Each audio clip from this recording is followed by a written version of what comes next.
Bismillahirrahmanirrahim. Assalamualaikum warahmatullahi wabarakatuh.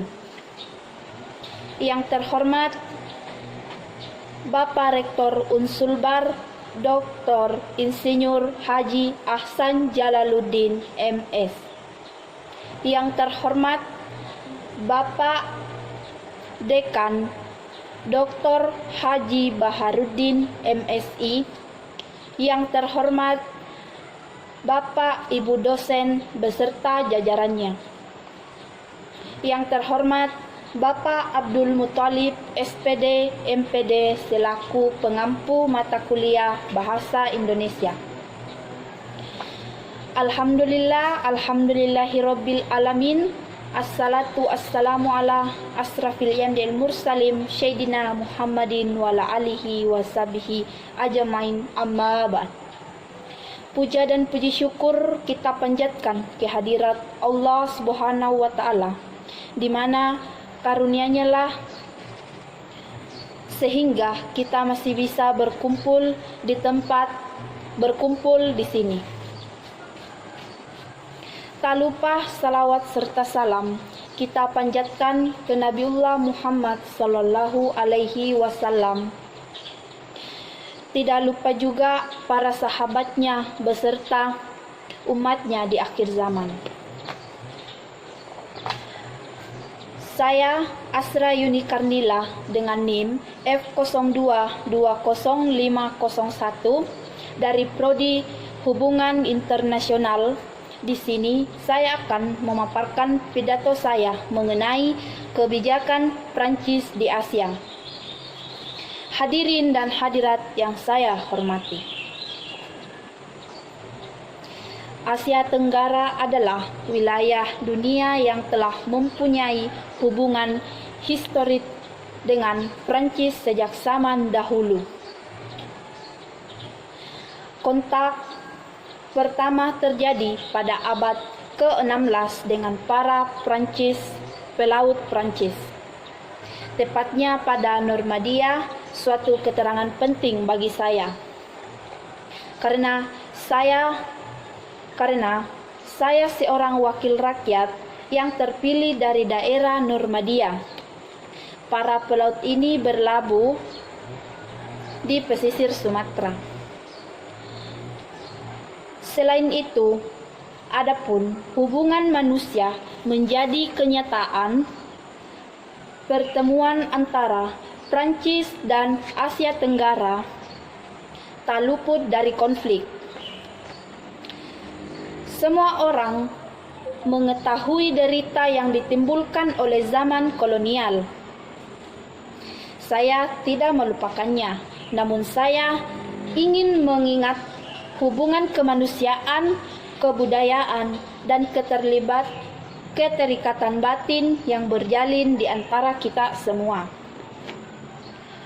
Kemudian, 3 negara anggota ASEAN yaitu Vietnam, Laos, dan Kamboja yang saya akan kunjungi besok merupakan negara Frankofoni, dan negara yang keempat yaitu Thailand menjadi pengamat di organisasi tersebut. Masyarakat dari berbagai negara ASEAN yang menetap di Prancis berjumlah banyak dan dapat membaur dengan sangat baik.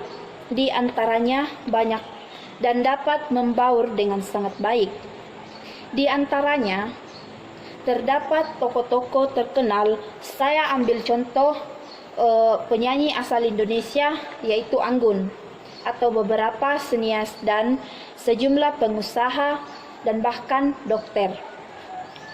Hadirin dan hadirat yang saya hormati.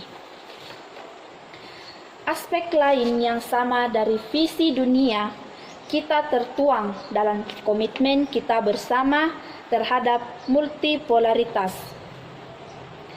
Dunia pernah terbagi menjadi 2 kutub dengan dominasi antara Amerika Serikat dan Uni Soviet.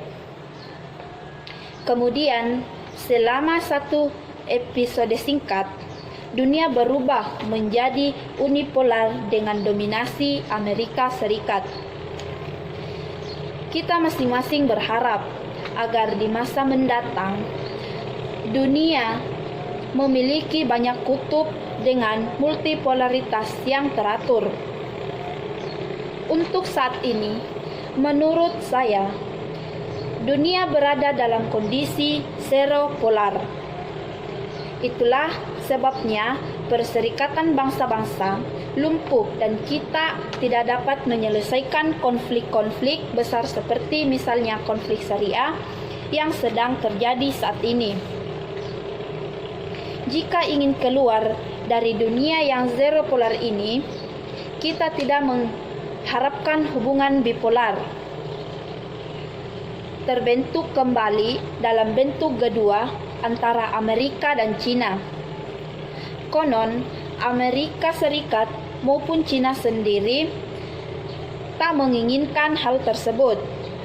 Bagi masyarakat Eropa, bagi negara-negara Asia Tenggara, hal ini dapat berarti hilangnya otonomi strategis dan bahkan mungkin menghadapi skenario terburuk, kewajiban untuk memilih salah satu pihak. Hadirin dan hadirat yang saya hormati, ASEAN, Eropa dan Prancis adalah keinginan membangun dunia multipolar yang nyata dan teratur yang kita inginkan. Dengan India, negara demokrasi terbesar di dunia, hubungan istimewa berkat tingkat kepercayaan yang melandasinya dan berkat tingkat ambisinya. Kedua negara tersebut, kami telah menjalankan kemitraan strategis yang sangat erat di bidang pertahanan, pemberantasan teroris, energi nuklir, untuk kepentingan sipil dan angkasa luar. Keinginan politik yang kuat untuk membawa hubungan tersebut, politik yang kuat akan lebih jauh telah ditegaskan oleh India maupun Prancis dalam kesempatan kunjungan Presiden Prancis di bulan Februari lalu. Kami berambisi bahwa mempererat hubungan kami dengan kedua negara raksasa tersebut dan sejalan dengan perkembangan hubungan kami dengan seluruh kawasan. Saya terpikir khususnya tentang Jepang, mitra bersejarah kami. Saat kunjungan Presiden Prancis di bulan Juni lalu, kami telah bersepakat untuk menjalankan strategi kami dengan mengadopsi ritme berjangka 5 tahun. Saya terpikir pula, meskipun tak terlintas secara spontan tentang Mongolia, yang lebih jauh lagi, tempat yang sebentar lagi yang saya akan kunjungi. Dan akhirnya saya terpikir terutama tentang kawasan ASEAN dan negara-negara anggotanya.